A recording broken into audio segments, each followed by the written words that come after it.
ओम श्री गणेशाय नमो। ओम नमः शिवाय।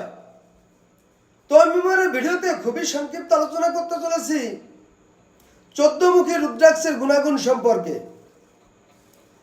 তো এই 14 মুখী রুদ্রাক্ষ শিবের অত্যন্ত প্রিয়, তাই এই রুদ্রাক্ষ ধারণে আমরা আমাদের লাইফে সার্বিক দিক থেকে প্রচুর সাকসেস সফলতা এবং আমাদের লাইফে সার্বিক উন্নতি হয়ে থাকে।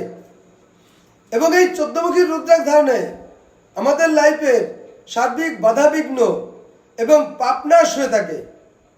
এই 14 মুখী রুদ্রাক্ষ আমাদের মোক্ষ লাভ করায় এবং এই 14 মুখী রুদ্রাক্ষ সাত্ত্বিক কারক এবং 14 মুখী রুদ্রাক্ষ ধারণে আমাদের সাধনা সিদ্ধি এবং সৌভাগ্য লাভ হয়ে থাকে।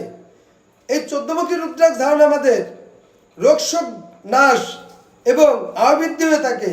এছাড়া এই 14 মুখী রুদ্রাক্ষ ধারণে আমাদের সদাচারিতা বৃদ্ধি হয়ে থাকে। তো বন্ধুরা, এই ছিল এই 14 মুখী রুদ্রাক্ষ সম্পর্কে আমার সংক্ষিপ্ত আলোচনা। নমস্কার।